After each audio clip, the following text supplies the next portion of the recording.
완전히 부활하신 영광의 주님을 기뻐하고 찬미하는 은혜의 시간 되게 하옵소서. 감사하며 예수 그리스도 이름으로 기도하옵나이다. 아멘. 자, 우리 다시 한번 인사 나누겠습니다. 주님이 부활하셨습니다. 주님께서 다시 사셨습니다. 저와 여러분도 다시 사실 겁니다. 아멘. 아멘. 오늘은 교육부와 함께 예배를 드리는 날이어서 성경 버전을 좀 바꾸었고요. 중간에 성경 퀴즈도 있으니까 집중해서 들으시길 바랍니다. 아멘. 여러분의 나이에 8년이라고 하는 숫자를 한번 더해 보시겠습니까? 지금 빨리 계산해 보세요. 여러분의 나이에 8이라고 하는 숫자를 더해 보세요. 그러면 여러분은 몇 살이 됩니까? 20살이 됩니까? 오늘 지도 목사님께서는 20살이 다시 되신다고 하시는데 저는 61세가 됩니다. 환갑의 나이죠. 8을 더하면 여러분의 나이가 몇 살이 되는지 잘 모르겠지만 8년이라고 하는 8년 이후가 되면 예수님의 부활 사건이 무려 2000년 동안 그 시간이 꽉 채워지는 그런 때입니다. 그럼에도 불구하고 세상 사람들은 여전히 예수님의 이 부활 사건을 믿지 못합니다. 부활이 없다고 말합니다. 부활은 조작된 이야기라고 말하고 거짓된 이야기라고 말하고 지어낸 이야기라고 그렇게 말들 합니다. 그런데 세상 사람들이 그렇게 말하는 것은 그렇다 손치고 예수님을 믿는 우리 기독교인들은 100% 주님이 부활하셨다는 사실을 믿고 살고 있을까요? 여러분은 어떻습니까? 주님께서 부활하셨다는 사실을 믿습니까? 정말 충격적이고 정말 놀랄만한 데이터를 제가 설교 준비를 하면서 보게 되었습니다.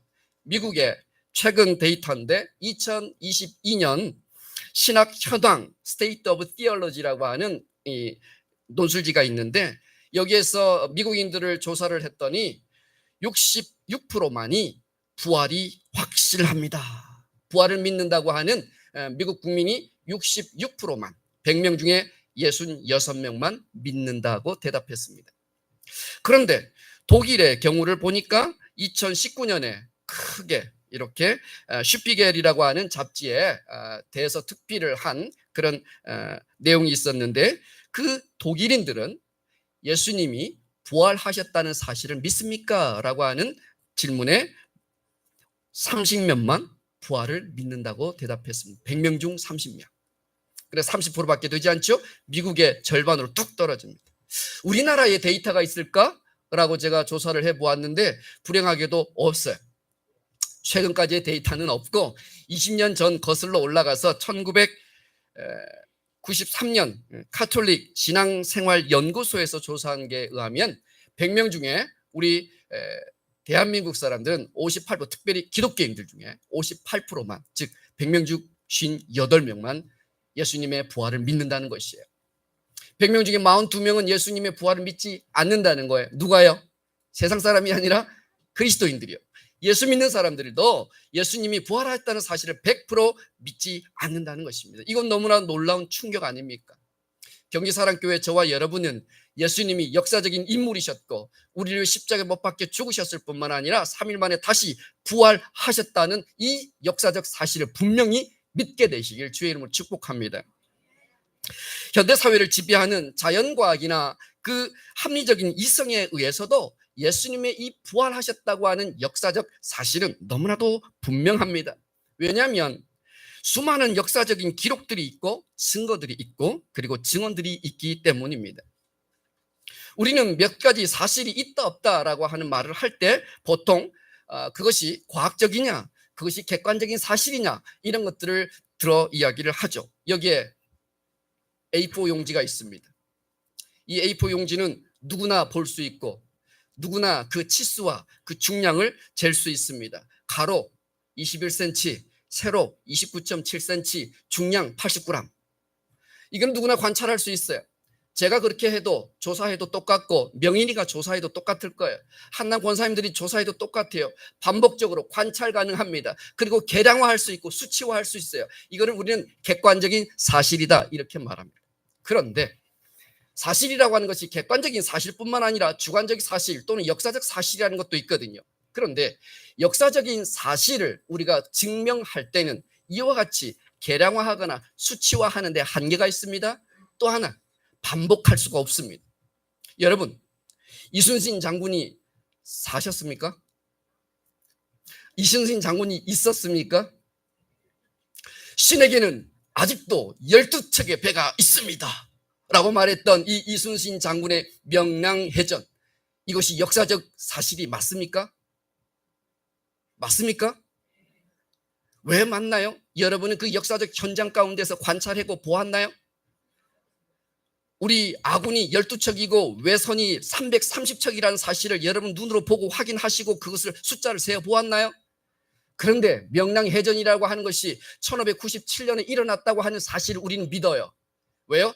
역사적인 기록들이 너무나도 많이 있고, 그리고 증언하는 증언들이 너무나도 많고, 유물들이 그것을 증명하기 때문에 우리는 그것을 역사적 사실로 인정하는 것이에요. 부활 사건도 똑같습니다. 부활 사건은 객관적 사실, 과학적 사실이기보다는 역사적 사실이거든요. 우리가 그 현장 가운데 2000년 전으로 돌아가서 그것을 보지 못했지만, 그러나 많은 증인들이 있고 또 그 증인들이 많은 증언들을 하고 있고, 그 증언들은 너무나도 진실성과 또 너무나도 확실한 그런 적절성이 우리에게 표현되고 있기 때문에 그래요. 부활이라고 하는 이 역사적인 사실을 그래서 우리는 인정할 수밖에 없고 그것을 믿을 수밖에 없는 것이에요. 몇 가지 이 부활이라고 하는 사실을 증거하는 첫 번째 증거가 무엇이냐면 무덤이 비어 있었다는 것이에요.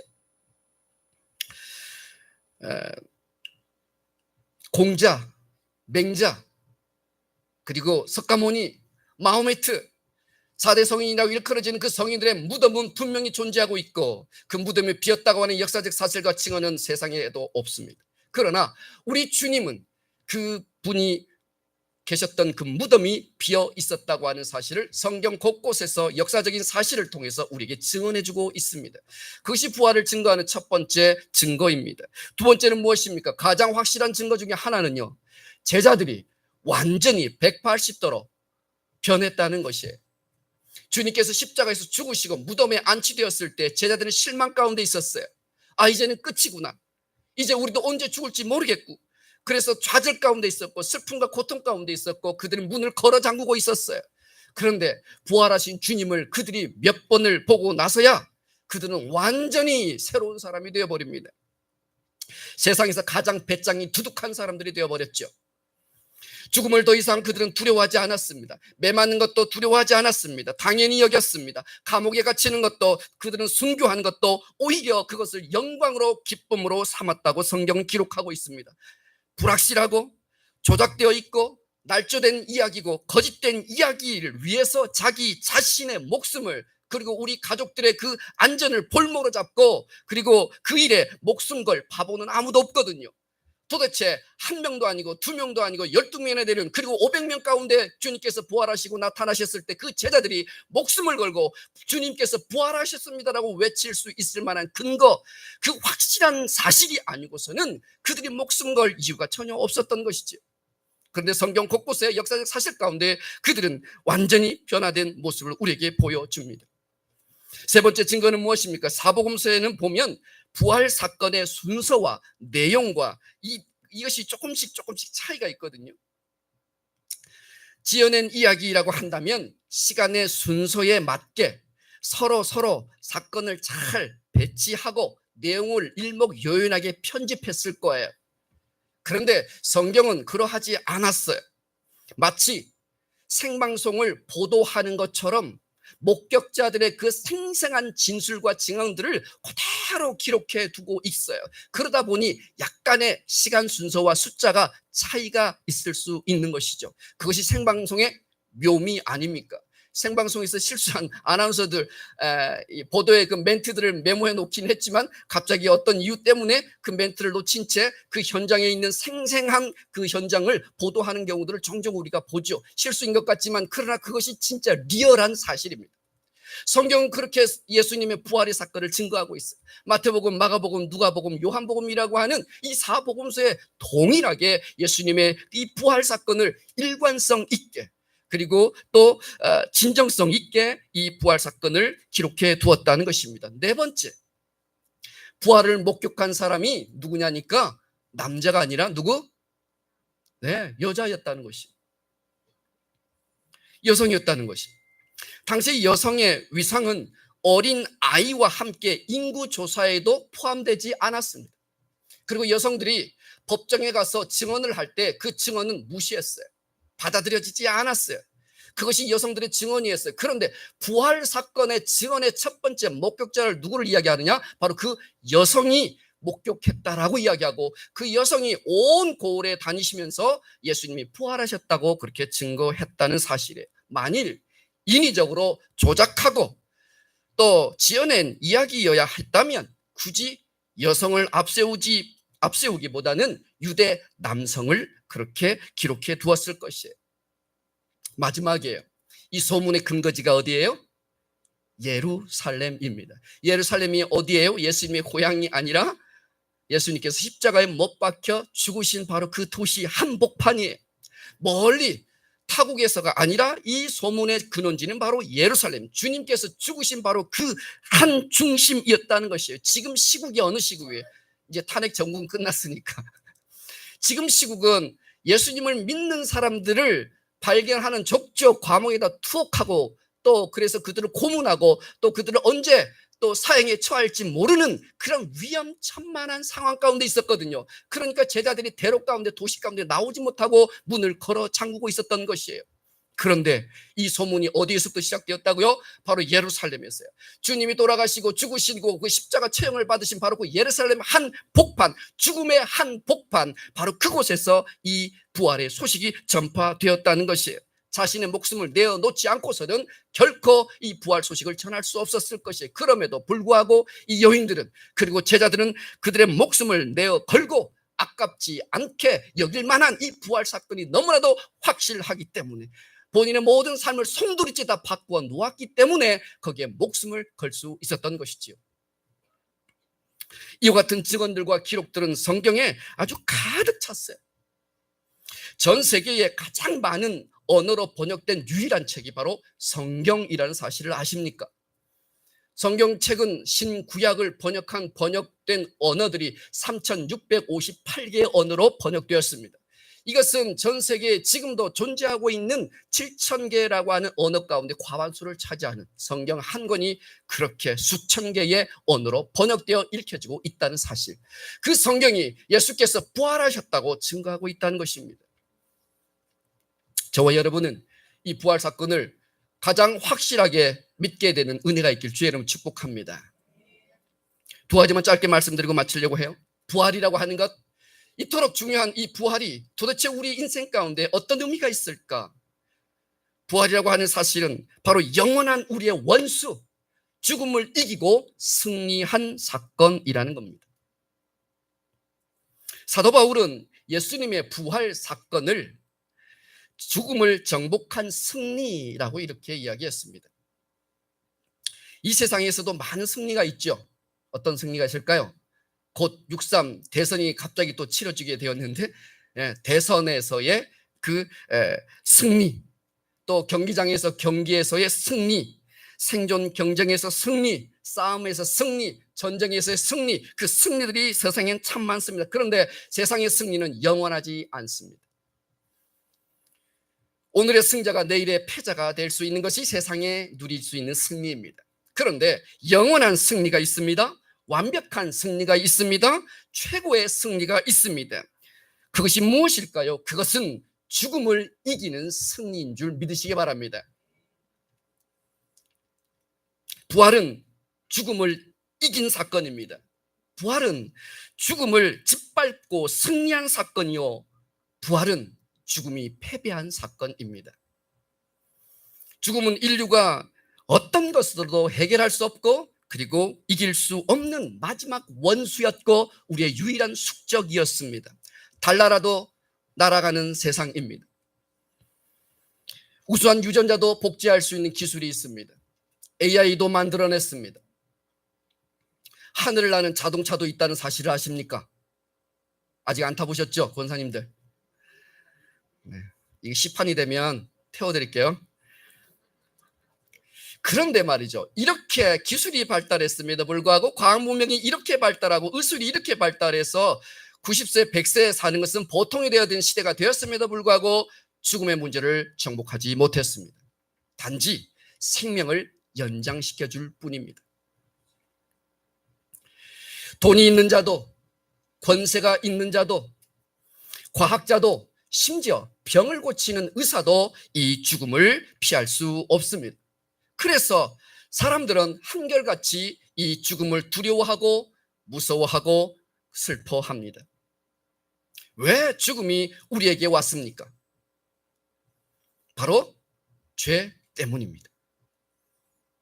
첫사람이로 말미암아 하나님 앞에 죄를 지으심으로 그 죄의 결과가 우리 가운데 사망으로 온 것입니다.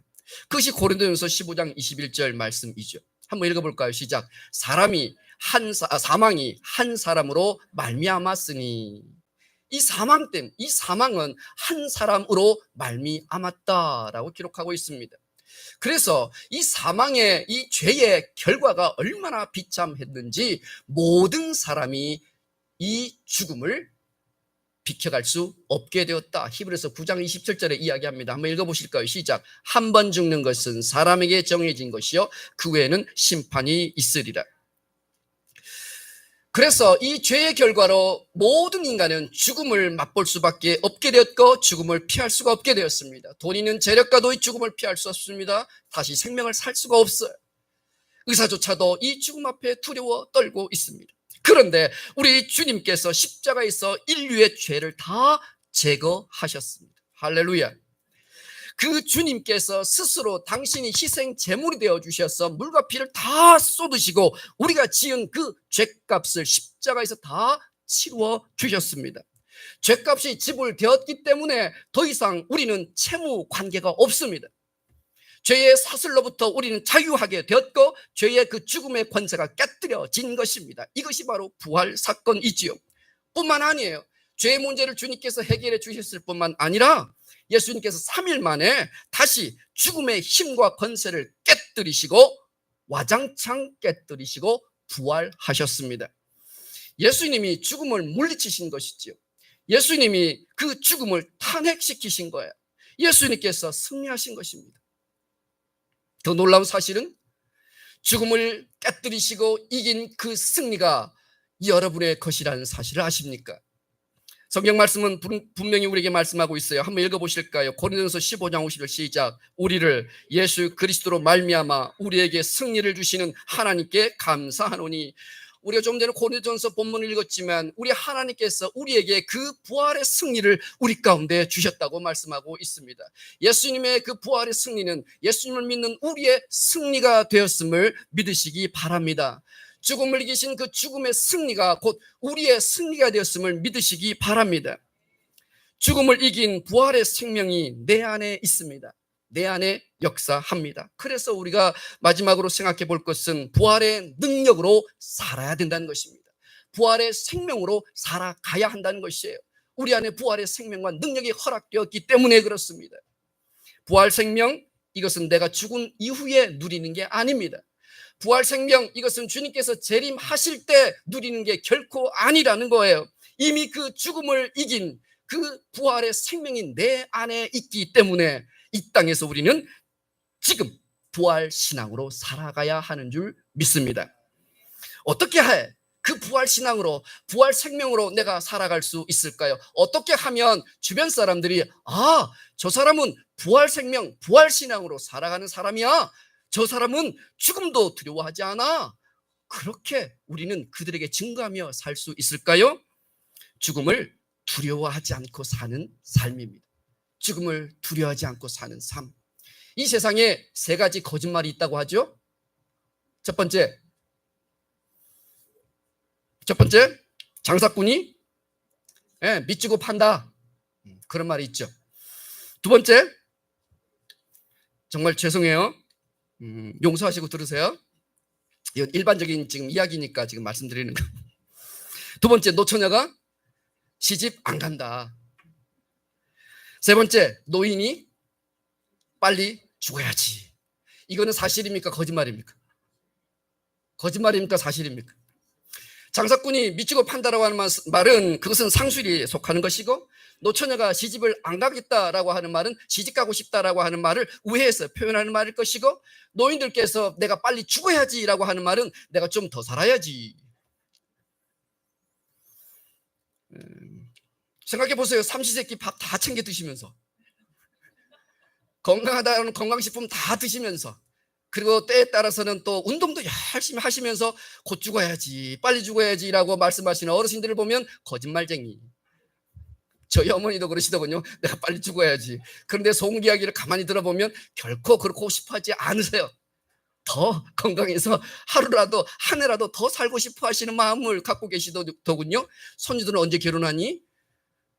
아니, 지금 손주들이 20살인데 언제 결혼하냐고 지금 물으실 일이 아니신데, 그러면서도 빨리 죽어야지 라고 말씀하시는 그 말씀은 거짓말이에요. 뻥이래요, 뻥. 세상을 떠날 마음의 준비가 되어 있고 죽음이 더 이상 두렵지 않기 때문에 내가 빨리 죽어야지 라고 어르신들이 그렇게 말씀하신 게 아니라는 것이에요. 그건 거짓말이에요. 그런데요, 부활신앙이 있는 우리, 부활의 생명을 가진 우리에게는 다른 문제입니다. 다른 거예요.